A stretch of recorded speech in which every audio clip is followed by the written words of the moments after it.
ఉదయకాలపు దేవుని ప్రత్యక్షత.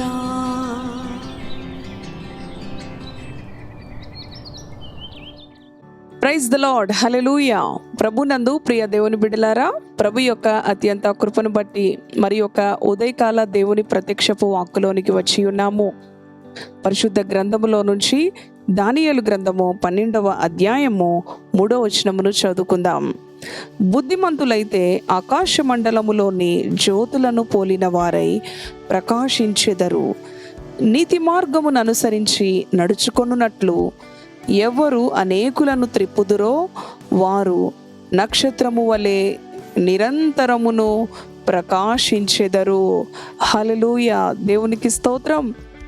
ప్రియ దేవుని విడలారా, ఈ ఉదయకాలం ప్రభు అనుగ్రహించిన ఈ ప్రత్యక్షపు వాక్కు ఏమి తెలియజేస్తూ ఉన్నది అనంటే, బుద్ధిమంతులైతే ఆకాశ మండలములోని జ్యోతులను పోలిన వారై ఉంటారు అని.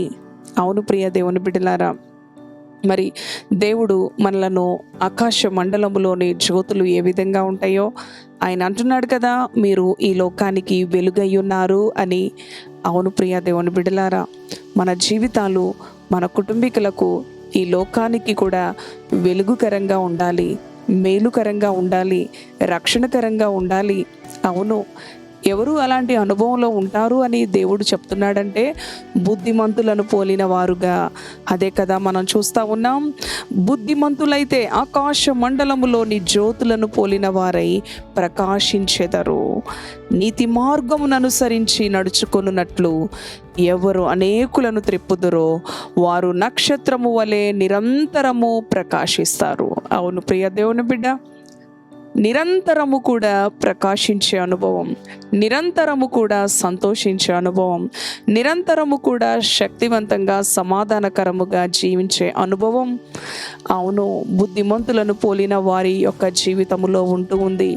వారు నీతి మార్గమును అనుసరించేవారుగా ఉంటారు, అనేకులకు మేలు చేసేవారుగా ఉంటారు, అనేకులను ఆదరించేవారుగా ఉంటారు, అనేకులను దైవికమైన మార్గములో నడిపించేవారుగా ఉంటారు. వారిలో స్వార్థం ఉండదు, వారిలో అసూయ ఉండదు, వారిలో ద్వేషం ఉండదు, వారిలో పగ ఉండదు కదండి. మరి అటువంటి అనుభవములో ఉన్నవారు ఆకాశ మండలములో, అవును, మరి నక్షత్రములను పోలిన వారై నిరంతరము ప్రకాశించే అనుభవం. ఈ ఉదయకాలం ప్రభు మనతో మాట్లాడుతూ ఉన్నాడు. బుద్ధిమంతులను పోలిన వారిగా ఉండాలని, బుద్ధిహీనులుగా కాకుండా. అవును, ఆనాడు తప్పిపోయిన కుమారుడు బుద్ధి వచ్చి, అవును, లోకము నుంచి పాపము నుంచి వేరై నేను నా తండ్రి ఇంటికి వెళ్ళాలి. అవును ప్రియ దేవుని బిడ్డలారా, మనము కూడా మరి దేవుని యొక్క కృపను బట్టి రక్షించబడి తండ్రి రెక్కల నీడలో బ్రతుకుతూ ఉన్నామో, ఎవరైతే మరి మన యొక్క సాక్ష్యములను బట్టి ప్రభు యొక్క ప్రేమను పంచుతూ అనేకులకు ఆ ప్రేమను అందిస్తూ ఉండేవారముగా ఉన్నప్పుడు, నీతి మార్గమును అనుసరిస్తూ ఎవరు అనేకులను దేవుని యొక్క మార్గమునకు త్రిప్పుతారో వారు నిరంతరము కూడా ప్రకాశించే జ్యోతుల వలె, ఆకాశంలోని నక్షత్రముల వలె ప్రకాశిస్తారు. వారి యొక్క జీవితాలలో కన్నీరు ఉండదు, దుఃఖం ఉండదు, వేదన ఉండదు, రోగం ఉండదు. అవును ప్రియ దేవుని బిడ్డలారా, ఎల్లప్పుడూ కూడా సంతోషం. అవును, ఆ ప్రకాశవంతమైన జీవితం దేవుడు నీకు ఇవ్వాలని, నిన్ను ఆశీర్వదించాలని, నిన్ను హెచ్చించాలని ఈ ఉదయకాలం ఆయన మాట్లాడుతూ ఉన్నాడు.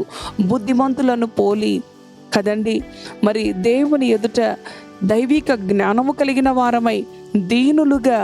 అవును ప్రియ దేవుని బిడ్డలారా, మన మాటలో, మన ప్రవర్తనలో, మన నడవడికలో, మన ఆలోచనలో, అవును, మరి ఎదుటి వారికి ప్రేమను చూపించే వారముగా, క్రీస్తును చూపించే వారముగా మరి ఉన్నప్పుడు అనేకులు కూడా నీతి మార్గమును అనుసరించేవారుగా, మరి అవును ప్రియ దేవుని బిడ్డలారా, నడిపించడానికి ప్రభు మనలను కారకులుగా ఆకాశ మండలములో ప్రకాశించే నిరంతరము వెలిగే జ్యోతులుగా ఆయన మన జీవితాలను నిలబెట్టాలని ప్రభు మాట్లాడుతూ ఉన్నాడు. అదే కదా చదువుకున్నాం. ప్రియ దేవుని బిడ్డలారా, బుద్ధిమంతులైతే ఆకాశ మండలములోని జ్యోతులను పోలిన వారై ప్రకాశించెదరు. నీతి మార్గమును అనుసరించి నడుచుకొనున్నట్లు ఎవరు అనేకులను త్రిప్పుదురో వారు నక్షత్రము వలె నిరంతరమును ప్రకాశించెదరు. ఎవరినైనా త్రిప్పావా? దేవుని ప్రేమ వారికి అందించావా? దేవుని ఆదరణ వారికి అందించావా? దేవుని ప్రేమతో వారికి సహాయం చేశావా? ప్రియ సహోదరి సహోదరుడా, బుద్ధిమంతులను పోలి మన ప్రభు బిడ్డలుగా ప్రభు ప్రేమను చూపిస్తూ మన క్రియల ద్వారా, మాటల ద్వారా, మన పనుల ద్వారా, అవును ప్రియ దేవుని బిడ్డలారా, దేవుని ఆజ్ఞలను గైకొనినప్పుడు మన జీవితాలలో ఉన్న ప్రతి సమస్య, ప్రతి రోగం, ప్రతి కష్టము అన్నిటి నుంచి కూడా ఆయన మనకు విడుదలనిచ్చే దేవుడు. నిరంతరము ప్రకాశించే జ్యోతులుగా వెలుగు, అవును శక్తివంతమైన వెలుగు, అవును మరి చూడండి, చీకటికి ఎంత మాత్రము కూడా దుఃఖానికి, కలవరానికి, భయానికి, మరణ భయమునకు, రోగ భయమునకు తావివ్వకుండా ఆయన మనలను కాపాడే దేవుడు. దేవుని వాక్యానికి లోబడదాం, బుద్ధిమంతులను పోలి దేవుని ఎదుట దేవునికి మహిమకరంగా జీవిద్దాం. ఇటు మాటలు ప్రభు మన వెనుకిడిలో దీవించునుగాక. ప్రార్థన చేసుకుందాం. పరిశుద్ధుడా, కృపగలిగిన తండ్రి, జీవము కలిగిన యేసయ్యా, నీ పరిశుద్ధ నామానికి వందనాలు. దానియేలు గ్రంథము 12వ అధ్యాయము 3వ వచనములో, అవును ప్రభువా, బుద్ధిమంతులను పోలి ఆకాశ మండలములోని నక్షత్రముల వలె నిరంతరము ప్రకాశించేవారముగా, నీ ప్రేమ చేత అనేకులను ఆదరించేవారుగా, అనేకులను సహాయపడేవారుగా, అనేకులను ధైర్యపరిచేవారిగా, అవును ప్రభువా, మాకు మేమే ఎంత మాత్రము, నేను నా కుటుంబం, నేను నా వ్యక్తిగత అనుభవం, పొరుగువారితో నాకు సంబంధమేమి అనే అనుభవంలో లేకుండా అనేకులను కూడా నీ వైపు త్రిప్పేవారుగా, రక్షణ మార్గములో, మేలైన మార్గములో నడిపించేవారుగా ఉన్నప్పుడు నిరంతరము ప్రకాశించే జ్యోతుల వలె నీ బిడ్డల జీవితాలు నాయనా ఉంటవి అని నీ వాక్యం ద్వారా మాట్లాడి ఉన్నావు. ఈ ఉదయకాలం నీ బిడ్డల జీవితాలలో తండ్రి నాయనా, నీ బిడ్డల యొక్క చీకటి అనుభవాలను, గాఢాంధకారపు అనుభవాలను, దుఃఖకరమైన అనుభవాలను, భయము, ఆందోళన తండ్రి, ఏ కష్టమైన అనుభవాలు ఉన్నప్పటికీ కూడా బుద్ధిమంతులను పోలిన వారై, ఆకాశ మండలములోని నక్షత్రములను పోలిన వారై, నీతి మార్గమును అనుసరించేవారుగా, అనేకులకు నీ సాక్షులుగా, నీ ప్రేమను పంచేవారుగా, నిన్ను పోలిన బిడలుగా నీ బిడలను ఆశీర్వదించండి. శక్తివంతమైన బిడలుగా, ప్రకాశించే జ్యోతులుగా, అవును ప్రభువా, నీ బిడలు ఎక్కడ నివసిస్తారో, వారి ఉద్యోగములో, వారి ఉద్యోగ స్థలములో, వారి వ్యాపార స్థలములో, వారు చదువుకుంటున్న స్థలములో, ప్రయాణాలు ఎక్కడ నిలిచి ఉన్నా అక్కడ వెలుగు ప్రకాశించాలి, చీకటి తొలగిపోవాలి, అంధకారము తొలగిపోవాలి, దురాత్మలు పారిపోవాలి.